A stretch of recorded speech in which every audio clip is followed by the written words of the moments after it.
அனைவருக்கும் வணக்கம். தேர்தல் வந்துவிட்டது. தேர்தல் வந்துவிட்டாலே கூடயே ஒண்ணு வருமே. என்னடா அது? கருத்து கணிப்பு. கருத்து கணிப்பு நாங்க கணிச்சு தள்ளிருவோம்ல அப்படின்னு சொல்லி எப்படியும் ஒரு 50 கம்பெனி இறங்கியிருக்கும். அவங்கவங்க ஒரு ஒரு ஏஜென்சிய வச்சு கருத்து கணிப்புகள் நடத்தி, இவங்க தான் முன்னிலை வகிக்கிறதுக்கான வாய்ப்பு இருக்குது. இவங்களுக்கு இத்தனை பெர்சன்டேஜ் ஓட்டு வரதுக்கான வாய்ப்பு இருக்குது. இத்தனை தொகுதிகள் வரைக்கும் இவங்க ஜெயிக்கிறதுக்கான வாய்ப்பு இருக்குது. அப்படிங்கிற மாரியான கணிப்புகள்லாம் ஒவ்வொருத்தரும் பண்ணுவாங்க. இப்ப மெயின் ஸ்ட்ரீம் மீடியான்னு எடுத்துக்கிட்டீங்கன்னா, இப்ப நியூஸ் 7ல இப்ப ஆரம்பிச்சிருக்காங்க இல்லையா? நியூஸ் 7ல ஆரம்பிச்சிருக்காங்க அப்படின்னா, ஒவ்வொன்னும் புதிய தலைமுறை பண்ண போறாங்க, தந்தி பண்ண போறாங்க, பாலிமர் பண்ண போறாங்க, நியூஸ் 18 பண்ண போறாங்க, சன் நியூஸ் பண்ண போறாங்க, கலைஞர் செய்திகள் பண்ண போறாங்க, நியூஸ் ஜே பண்ண போறாங்க. அப்படி எல்லாரும் ஒண்ணொண்ணு போடுவாங்க. எனக்கெல்லாம் நல்லா ஞாபகம் இருக்குதுங்க.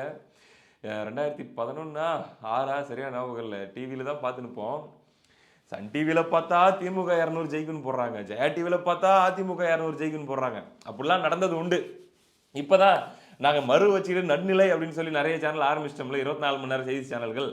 அதனால இப்ப அவங்கள நம்ம நடுநிலையா தான் பார்க்கணும். அது எழுதப்படாத சட்டம். அது புதிய தலைமுறையா, தந்தியா, பாலிமரா, நியூஸ் 18 ஆனா அவங்க ஒரு ஸ்டாண்ட் எடுக்கிறதுக்கான வாய்ப்பு இருக்குது. அந்த ஸ்டாண்டுக்கு ஏதோ ஒரு குறிப்பிட்ட கட்சி அல்லது குறிப்பிட்ட கட்சியுடைய ஏஜென்சி கொஞ்சம் அவங்கள இன்ஃப்ளூயன்ஸ் பண்ணி கொஞ்சம் அப்படி அப்படி அப்படி பார்த்து பண்ணி விடுங்க.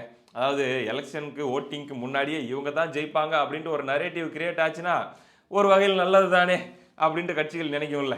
அந்த அடிப்படையில் எல்லாமே நடக்கும். இதுக்கு மேலே செம்ம காமெடியாக இருக்கும். அடுத்த ஒரு 2 மாதம் பல விஷயங்களை நம்ம என்ஜாய் பண்ணலாம். ரைட்டு. இந்த நிலையில் முதலில் முந்திக் கொண்டு வந்திருப்பது யார் அப்படின்னு பார்த்தீங்கன்னா, நியூஸ் 7. நியூஸ் 7ல நியூஸ் 7ஏ நடத்தின சர்வே கிடையாது. எனக்கு ரொம்ப பழக்கமான நண்பர்கள் டீம் ஒன்று பார்த்தீங்கன்னா, ஸ்பிக் மீடியா ஹரிஷ் அவர்கள் மற்றும் இளம்பலம் அவர்கள். அவங்களுடைய டீம் சேர்ந்து நடத்தின சர்வே. அந்த சர்வேவுடைய ரிசல்ட்ஸ் இப்போ நியூஸ் 7ல பப்ளிஷ் ஆக ஆரம்பிச்சிருக்குது. இந்த ரிசல்ட்ஸை நாம் பார்த்து கிட்டத்தட்ட ஒரு மாசத்துக்கு மேல ஆகுது. ஆமா. எனக்கு அதோடைய ஒட்டுமொத்த ரிசல்ட்ஸும் தெரியும். ஆனா நான் சொல்ல முடியாது. ஏன்னா, அவங்க இப்பதான் மண்டலம் வாரியா போயிட்டு இருக்கிறாங்க. ஸோ அதில என்ன வந்திருக்குது, எண்ட் ஆஃப் த டே ஏடிஎம்கே கூட்டணிக்கு என்ன நம்பர்ஸ், டிஎம்கே கூட்டணிக்கு என்ன நம்பர்ஸ், டிவிகே, என்டிகே என்ன நம்பர்ஸ், பெர்சன்டேஜ் என்னென்ன அப்படிங்கிறது எல்லாமே எனக்கு தெரியும். டக்குன்னு சொல்லிருவேன் இப்போ கூட. ஆனா வேணாம். அது அவங்க எக்ஸ்க்ளூசிவா போடணும்னு போட்டுட்டு இருக்கிறாங்க. அதனால அது இருக்கட்டும். இப்போ அந்த ஸ்பிக் மீடியா இடம்பலம் அவங்களுடைய சர்வே இதில வந்துச்சு இல்லையா? நியூஸ் 7ல. அதுக்கப்புறம் அது மிகப்பெரிய பேசும் பொருளா மாறிடுச்சு. ஏன்னா எப்பயுமே முதல்ல வர்றதுக்கு கூடுதலான ஒரு ஹைப் இருக்கும். அந்த அடிப்படையில முதல்ல அவங்க வந்துட்டாங்க அப்படின்றதுனால ரொம்பவே சோசியல் மீடியால பேசு பொருளாய் போத் நெகட்டிவ் அண்ட் பாசிட்டிவ். நெகட்டிவாவும் பெரிய பேசு பொருளா மாறி இருக்குது. பாசிட்டிவாவும் பேசு பொருளா மாறி இருக்குது. அந்த வகையில personally I am very happy for Harish bro. ஏன்னா, அவ்ளோ கஷ்டப்படுவாங்க அவங்க டீம் எனக்கு தெரியும். நெறைய பார்த்தீங்கன்னா, அந்த சர்வேக்குலாம் அவங்க போம்போது சாப்பாடுலாம் நெறைய சத்திரத்தில அல்லது கோயில்லலாம் கூட சாப்பிட்டுட்டு சர்வே பண்ணக்கூடிய ரொம்ப ரொம்ப ரொம்ப லீஸ்ட் பட்ஜெட்ல ஆனா முடிஞ்ச வரைக்கும் முழுக்க முழுக்க பார்த்தீங்கன்னா, அவங்க மாணவர்கள வச்சு என்னன்னா இப்ப ஜர்னலிசம் படிச்சுட்டு இருக்கிறவங்க, இல்ல அரசியல்ல ஆர்வம் இருக்கிறவங்க, அதுல பார்த்தீங்கன்னா இன்டர்ன்ஷிப் மாரி வரவங்க, இப்படி பல்வேறு மாணவர்கள், மாணவிகள் இவங்கள வச்சு தான் அவங்க டீம்ல நடத்துறாங்க. ஆனா இப்ப நான் யாருக்கும் சர்டிபிகேட் குடுக்க முடியாது. ஏன்னா நான் சர்டிபிகேட் குடுத்தாலும் அத நம்புற நிலையில மக்கள் இருக்க மாட்டாங்க. ஒரு தரப்பு அத ஏத்துக்கும், ஒரு தரப்பு ஏத்துக்காது. "டேய் உனக்கு ஃப்ரெண்ட் அப்படின்றதுனால சொல்லுவ, அல்லது உனக்கு வேண்டப்பட்டவங்க அப்படின்றதுனால சொல்லுவ" அப்படின்ட்டுலாம் பல பார்வைகள் இருக்கும். பட் என்னுடைய ஒரு ஒரு உண்மையிலே எனக்கு தெரிஞ்ச வரைக்கும் ஏன்னா முடிஞ்ச வரைக்கும் நான் உண்மைய பேசணும்னு நெனைப்பேன். என் மனசாட்சிக்கு தெரிஞ்சு பெருசா எதையும் மாத்தி பேசக்கூடாதுன்னு நெனைப்பேன். அந்த அடிப்படையில ஹரிஷ் அவர்களுடைய ஸ்பிக் மீடியாவ பத்தி நான் சொல்லணும் அப்படின்னா, அவங்க ரொம்ப லாங் டெர்முக்கு இத எடுத்துட்டு போணும் அப்படின்னு நெனைக்கிறாங்க. ஸோ அவங்க தப்பா சொல்லி ஒரு எலக்ஷனுக்காக யார்கிட்டனா அமௌண்ட்ட வாங்கிட்டு ஒரு பாசிட்டிவா இல்லாத ஒண்ண வீட்ல இருந்தே போட்டு குடுத்து, நாளைக்கு அது தப்பா பேக் ஃபயர் ஆயிருச்சு அப்படின்னா, அவங்களுடைய ஃபியூச்சரே பாதிக்கப்படும் அப்படின்னு நினைக்கக்கூடிய ஒரு டீம். அதனால முடிஞ்ச வரைக்கும் ஜென்யூனா குடுக்கணும். அது யாருக்கு சாதகமா அமைஞ்சாலும் பரவால்ல. அதுல இருக்கக்கூடிய இன்புட்ஸ எந்த கட்சிகள் வேணா எடுத்து பயன்படுத்திக்கிட்டும். அடுத்த 2 மாசம் தேர்தல் டைம் இருக்குன்னா, அவங்க அத கூட யூஸ் பண்ணிக்கிட்டும். வீக்கா இருக்காங்க. 1% கொஞ்சம் டஃப்பா இருக்கு ஒரு தொகுதி அப்படின்னா, அத யார் பிரச்சனையா இருக்கோ அவங்க யூஸ் பண்ணிக்கிறதா யூஸ் பண்ணிக்கிட்டும் அப்படின்ட்டு. அது போக எனக்கு இன்னொரு விஷயமும் தெரியும்.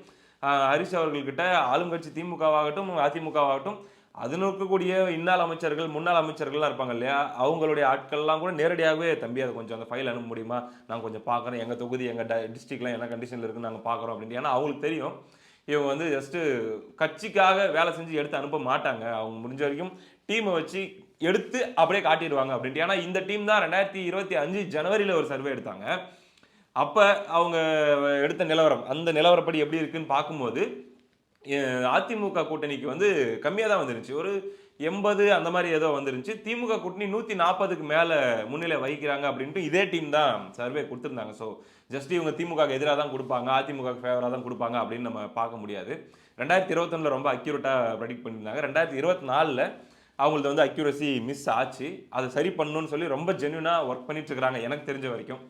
ஸோ அப்படி இப்போ வந்து அவங்களுடைய சர்வே நியூஸ் 7ல வெளியாயிட்டு இருக்கு. அதில் தென் மண்டலம், அதுக்கப்புறம் பார்த்தீங்கன்னா டெல்டா, அதுக்கப்புறம் இப்போ வடக்கு நேத்து இந்த அளவுக்கு இப்போ அதில் வெளியே வந்திருக்குது. அதில் தென் மண்டலத்திலையும் பார்த்தீங்கன்னா ஆல்மோஸ்ட் அப்படி இப்படி இப்படி இப்படி தான் இருக்கு.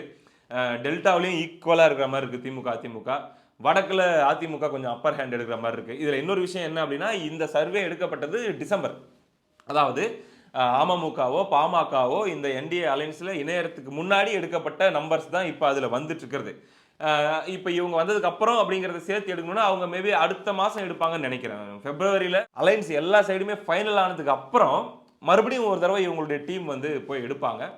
அப்ப அவங்களால இன்னும் கொஞ்சம் கூட கரெக்டா சொல்ல முடியும் அப்படின்ற மாதிரி தான் அவங்க தரப்புல சொல்றாங்க.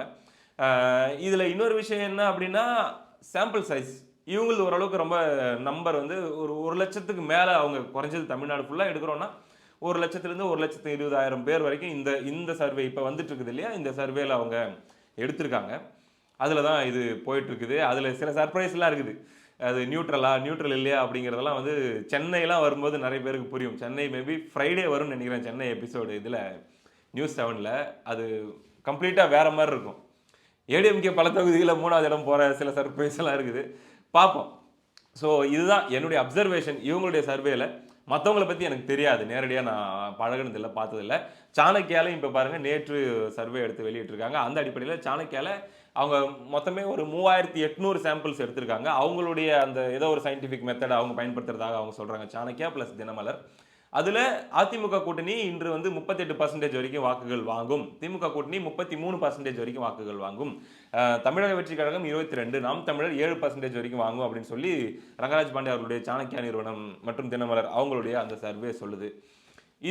இதை பற்றின என்னுடைய ஒப்பீனியன் என்ன, பர்சனல் ஒப்பீனியன் என்ன அப்படின்னா, இந்த அக்யூரசியை நம்ம செக் பண்ணணும் அப்படின்னா இவங்க எடுத்திருக்கிற சாம்பிள்ஸில் போன தடவை அவங்களாம் யாருக்கு ஓட்டு போட்டாங்க அப்படின்றத பார்க்கணும். அதுவும் இதுவும் ஓரளவுக்கு மேட்சிங்காக வருதுன்னா நம்ம கெஸ் பண்ணலாம். இப்போ ஓரளவுக்கு பார்த்தீங்கன்னா இவங்க எடுத்தது இப்போ காட்டுறாங்க. அதில் திமுக ஓட்டு போட்டவங்க 43% இருக்காங்க இந்த 3800 பேரில்.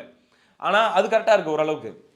இந்த பக்கம் அதிமுக ஓட்டு போட்டவங்க 30% இருக்காங்க. ஆனால் அதிமுக வந்த ஓட்டு வந்து 23% தான். அப்போது கொஞ்சம் கூடுதலாக அதிமுக ஓட்டு போட்டவங்ககிட்டையும் இவங்க சர்வே எடுத்திருக்காங்க, அல்லது எடுத்த சர்வேல அவங்களும் இவங்களுடைய அது யதார்த்தமாக அமைஞ்சிருக்கு அப்படின்ற மாதிரி கூட எடுத்துக்கலாம். பிஜேபிக்கு 14% தான் பிஜேபி ஓட்டு போட்டவங்க அந்த சர்வேல பங்கெடுத்திருக்காங்க. ஆனால் பிஜேபி வாங்கினது, அதாவது என்டிஏ வாங்கினது போன தடவை வந்து 18.29 நினைக்கிறேன். அப்போ அங்க வந்து குறையுது. ஸோ ஏடிஎம்கே பிளஸ் என்டிஏ இது ரெண்டும் சேர்க்கும் போது போன தடவை ஓட்டு போட்டவங்க இதுல எவ்வளவு பேர் பார்ட்டிசிபேட் பண்ணிருக்காங்க அப்படின்னா 30 + 14 44% பேர் பண்ணிருக்காங்க. ஆனா போன தடவை ஏடிஎம்கேவும் என்டிஏவும் வாங்கின ஓட்டுகளை கூட்டி பார்த்தோம்னா 41% தான் வருது. அப்போ அந்த எக்ஸ்ட்ரா 3% ஆட்கள் இவங்களுக்கு ஓட்டு போட்டவங்களே இந்த தடவை பங்கெடுத்திருக்கிறதுனால அந்த 3% அக்யூரசி நம்ம இந்த இடத்துல கேள்விக்குள்ளாக்க வேண்டியது இருக்குது. நாம் தமிழர் ஓட்டு போட்டவங்க 13% பேர் அதுல இருக்காங்க. ஆனா நாம் தமிழர் வாங்கினது 8% தான். ஸோ அதுவும் ஒரு சின்ன ஒரு கொஸ்டின் மார்க்காக தான் இருக்குது. அந்த அடிப்படையில் நம்ம இந்த இப்போ திமுக இருக்கிற 43 நம்ம அப்படியே வச்சுட்டு இப்போ அதிமுக, அதாவது நான் சொல்றது போன டைம் ஓட்டு போட்டவங்க 2024ல் திமுக போட்ட 43 சரியா போச்சு அப்படியே இருக்கு. இந்த பக்கம் அதிமுக என்டிஏ போட்டவங்க 41 தான். ஆனா இதுல வந்து 44 வருது கூட்டினா. ஸோ இந்த 3% நம்ம என்ன பண்ணலாம் அப்படின்னா அப்படியே ரெண்டாவே டிவைட் பண்ணலாம்னு வச்சுக்கோங்களேன். இதுல ஒரு 1.5% எடுத்துட்டு அதுல ஒரு 1.5% ஆட் பண்ணிட்டோம் அப்படின்னா இப்போ ஒரு அண்டர்ஸ்டாண்ட் இப்படி பார்க்கலாமே. சும்மா இதெல்லாமே வந்து விளையாட்டுத்தனமான ஒரு கணக்கு தான். இப்போ டிஎம்கேக்கு இப்போ 33 வரும் அப்படின்னு சொல்லி இப்போ கணிப்பு சொல்லுது அப்படின்னா அது வேணா ஒரு 1.5 சேர்த்துப்போம். ஏன்னா அதுல இருந்து நம்ம 1.5 குறைச்சா தானே கொஞ்சமாக நியாயமா இருக்கும். அப்படின்னா மேபி ஒரு 34.5 அந்த இடத்துக்கு திமுக கூட்டணி வரலாம் இவங்க சொல்ற கணக்குப்படி. அதே மாதிரி அதிமுக கூட்டணிக்கு 38 சொல்றாங்களா, மேபி ஒரு 36.5 அப்படி இருக்கலாம். டிவிகே என்டிகே கண்டிப்பா என்டிகேக்கு 7 சொல்றாங்கன்னா 7 விட கம்மியா தான் இருக்கணும், அதாவது இந்த சர்வே படி. ஏன்னா 13% பேர் போன தடவை என்டிகேக்கு ஓட்டு போட்டவங்க இதுல பங்கெடுத்திருக்காங்க. அப்போ அதுல இருந்து 7 தான் இப்போ வருது அப்படின்னும் போது மேபி இன்னும் கொஞ்சம் கூட குறையிற மாதிரி இருக்கலாம். டிவிகே ஃப்ரெஷ் இப்பதான் வராங்க அப்படின்னும் போது அந்த 22% வந்து நான் குறைச்சும் மதிப்பிட விரும்பல, ஏத்தியும் மதிப்பிட விரும்பல, அது அப்படியே இருக்கட்டும். ஸோ இந்த மாதிரி தான் நான் பார்க்குறேன் சாணக்கியால வந்த சர்வேவை. இதை வந்து கண்டிப்பாக பல பேரை ட்ரிகர் பண்ணியிருக்கு, பல பேரை வந்து நம்பிக்கை கொடுத்துருக்கு, பல பேருக்கு வந்து இதுக்கு மேலே நம்ம இறங்கி பயங்கரமாக வேலை செய்யணும் அப்படிங்கிற உத்வேகத்தை கொடுத்துருக்கு, எல்லாமே கொடுத்துட்ருக்கு. Any publicity is a publicity அப்படிங்கிற மாதிரி இப்போ ஸ்பிக் மீடியா நிறுவனம் பொறுத்த வரைக்கும் அவங்க சேனல் வந்து 250 சப்ஸ்கிரைபர் தான் இருக்கிறாங்கன்னு சொல்லி கூட இந்த சாட்டையில் போட்டு நேற்றுலாம் ட்ரோல் பண்ணிட்டு இருந்தாங்க. பரவாயில்ல, 250 சப்ஸ்கிரைபர் இருந்தாலும் கூட அவங்க முடிஞ்ச வரைக்கும் ஜென்யூனாக அவங்க சொந்த செலவில் சர்வே எடுத்து அவங்களால அவங்களுடைய கிரெடிபிலிட்டி போயிடக்கூடாதுன்னு அட்லீஸ்ட் ட்ரை ஆச்சும் பண்ணுறாங்க. பராசக்திக்கு பாசிட்டிவ் ரிவ்யூ கொடுத்துக்கிட்டோ, இட்லி கடைக்கு பாசிட்டிவ் ரிவ்யூ கொடுத்துக்கிட்டோ, அந்த மாதிரி வியாபாரத்தை அவங்க பார்க்கல. அந்த வகையில் எனக்கு ஸ்பிக் மீடியா மேலே கூடுதல் மரியாதை அப்படிங்கிறத நான் இந்த இடத்துல அழுத்தம் திருத்தமாக சொல்லிக்கொள்ள விரும்புகிறேன். மற்றபடி அவங்க டிசப்பாயின்மெண்ட் அவங்க வெளிப்படுத்தலாம், தாவேகா நண்பர்களும் வெளிப்படுத்தலாம், அதனால் அது தப்பு இல்லையே. இது ஒரு தொடக்கம் தான், இன்னும் நிறைய வரதானே போகுது, பார்க்கலாம். ஓவராலாக இன்னைக்கு என்னையா இருக்குது அப்படி உன்னுடைய அப்சர்வேஷன்? நான் வந்து களத்தில் போயிட்டு ஒரு தொகுதியிலும் எல்லாத்தையும் பேசிட்டு வரல, பட் அப்படி பேசிட்டு வரவங்க பல பேர்கிட்ட நான் பேசுறதுனால என்னவா இருக்கு நிலவரம் அப்படின்னா, இப்படி வச்சுக்கலாமா, 100% ஆட்சி அமைக்க யாருக்கு வாய்ப்பு அதிகம் அப்படின்னா, ஒரு 55 ஏடிஎம்கே என்டிஏ கூட்டணிக்கும் ஒரு 45% டிஎம்கே கூட்டணிக்கும் வாய்ப்பு இருக்கு. நான் சொல்றது ஓட் பர்சன்டேஜ் இல்லைங்க, வாய்ப்பு யாருக்கு அதிகம் அப்படின்ற அடிப்படையில் சொல்றேன். டிவிகேக்கு கூட்டணி இப்போ திமுகவை கழட்டி விட்டு திமுக கூட இருக்கிற கட்சிகள் அப்படியே டிவிகே கிட்ட வந்துட்டாங்கன்னு வச்சுங்களேன்.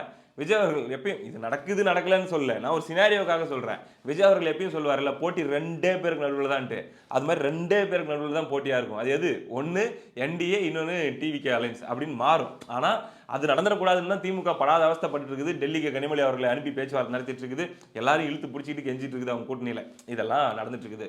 உண்மையில் பார்த்தா சாணக்கியாவுடைய அந்த சர்வே படி 22% டிவிகேக்கு வருது அப்படின்ற மாதிரி அவங்க போட்டிருக்காங்க. அது ஒருவேளை உண்மையாக இருக்கக்கூடிய பட்சத்தில் ஒரு தனி கட்சியாக கூட்டணி இல்லாமல் திமுக டிவிகே அப்படின்னு வச்சு பார்த்தா இன்னைக்கு தேதிக்கு திமுகவோட டிவிகேக்கு தான் நிறைய ஓட்டு இருக்கிற மாதிரி சாணக்கியாவுடைய என்ன சொல்றது, கூட்டணியெல்லாம் சேர்த்தே இவங்க 33, கூட்டணி இல்லாமல் டிவிகே 22 அப்படின்னும் போது சாணக்கியாவுடைய அந்த அவங்களுடைய நம்பர்ஸ் படி டிவிகே வந்து இன்னைக்கு திமுகவோட பெரிய கட்சியா அப்படிங்கிற ஒரு கேள்வியும் வருது.